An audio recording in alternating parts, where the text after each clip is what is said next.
नमस्कार छात्रों। आज मैं आपको कक्षा 9वीं विषय हिंदी, इस विषय हिंदी में तीसरा जो पाठ है वो है कवि। यह एक पूरक पठन है, विधा का प्रकार है आलोचना और इसके रचनाकार है हजारी प्रसाद द्विवेदी। तो छात्रों, पिछली दशका में मैंने आपको इस पाठ के रचनाकार का परिचय दिया। इस पाठ में आए हुए कठिन शब्द का अर्थ मैंने आपको बताया है। इसके साथ साथ इस पाठ में आए हुए मुहावरों का भी मैंने आपको अर्थ बताया है। अब उसके साथ ये जो कबीर नाम का जो पाठ है यानी गद्य, इसका सारांश रूप में मैंने आपको विचारधारा यहाँ प्रकट की है। तो मैं आज आपको पन्ना नंबर 8 पर जो लिखा है उसका मैं पहले आपको प्रकट वाचन करता हूं। उस प्रकट वाचन करते करते मैं आपको उसका अर्थ भी मैं आपको बताता हूं। तो छात्रों, संत कबीर का व्यक्तित्व, उनके उपदेश, साधना, स्वभाव के विभिन्न गुणों के अलग अलग प्रकार के गुणों को उन्होंने बड़ी रोचक ढंग से स्पष्ट किया है। हिंदी साहित्य के हजारों वर्ष के इतिहास में कबीर जैसा व्यक्ति को लेकर कोई लेखक उत्पन्न नहीं हुआ है। इसका मतलब है हिंदी साहित्य का महत्वपूर्ण ऐसा सिर्फ एक ही संत है, उसका नाम है संत कबीर। महिमा में यह व्यक्तित्व केवल एक ही प्रतिद्वंदी जानते हैं, संत तुलसीदास। परंतु तुलसीदास और कबीर के व्यक्तित्व में बड़ा अंतर था। इसका मतलब है संत कबीर और संत तुलसीदास के विचारधारा में विचारधारा अलग, विभिन्न है। यद्यपि दोनों ही भक्त थे, परंतु दोनों स्वभाव, संस्कार और दृष्टिकोण में एकदम भिन्न थे। मस्ती, पकड़ना यानी मस्त और सब कुछ ही झाड़ पटका कर चल देने वाले तेज ने कबीर को हिंदी साहित्य का अद्वितीय व्यक्ति बना दिया है। उनकी वाणी में सब कुछ को पाकर उनका सर्वजयी व्यक्तित्व विरासता रहता है। कबीर की वाणी में अनन्य साधारण जीवन रस भर दिया है।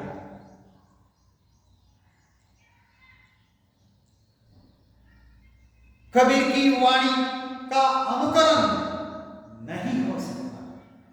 कौन सा भी रचना का लेखक उसका अनुकरण नहीं कर सकता है। महत्वपूर्ण बात है। अनुकरण करने की सभी चेष्टाएं व्यर्थ सिद्ध हुई है। जिन्होंने अनुकरण किया है उनकी चेष्टा क्या हो गई है? व्यर्थ हो गई।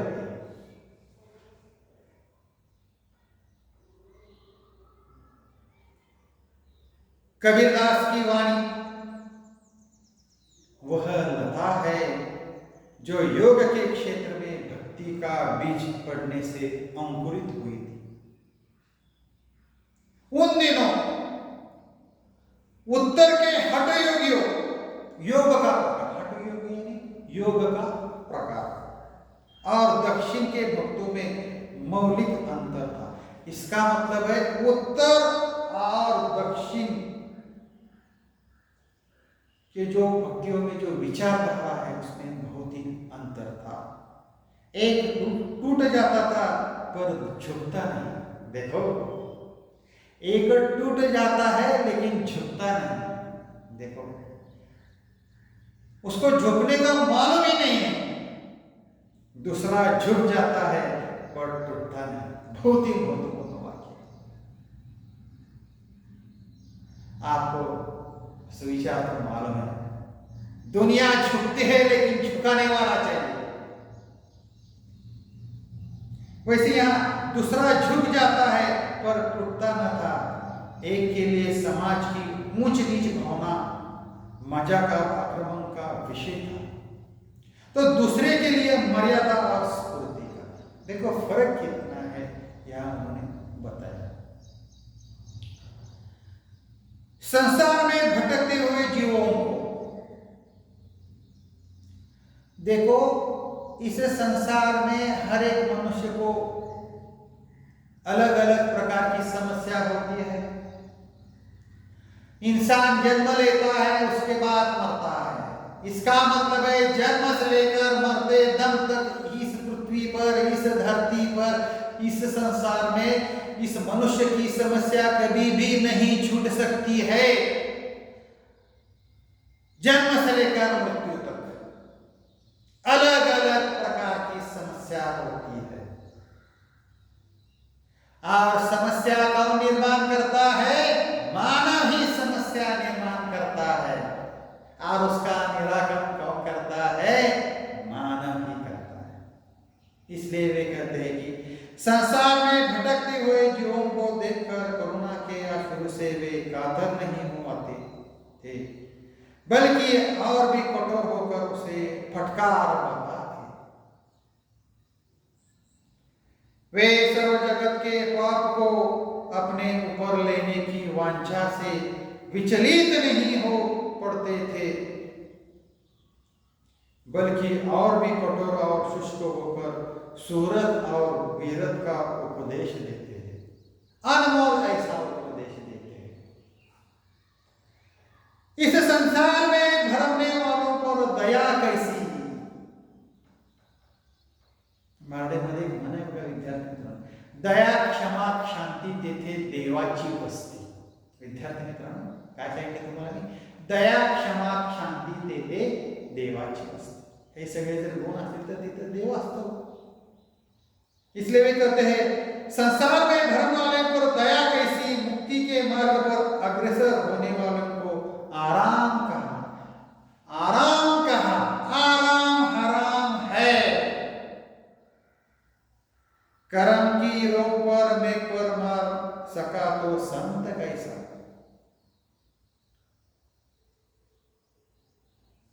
ज्ञान के गेंद पकड़ सुरत का दंड कर, खेल चौगान मैदान नहीं। जगत का भरमना छोड़ दे बालके।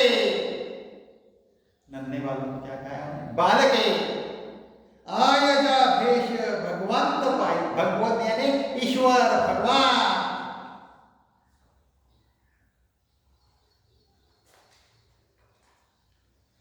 अखड़ता का कबीरदास का सर्वप्रधान गुण नहीं है।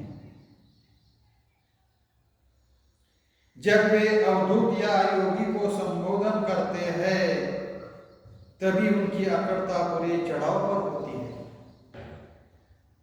वे योग के विकट रूपों का अवतरण करते हैं, गगन और पवन की पहेली बुझाते रहते हैं, सुनना और सहज का रहस्य पूछते रहते हैं, द्वैत और अद्वैत की सत्य की चर्चा हमेशा करते रहते हैं।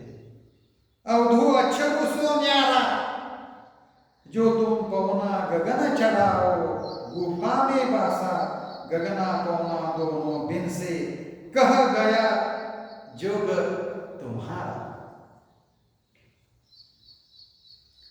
गगना मध्ये ज्योति झलके, पानी मध्ये तारा, घटिगे निरे पानी, विरसने तारा निकरी गई यही द्वारा।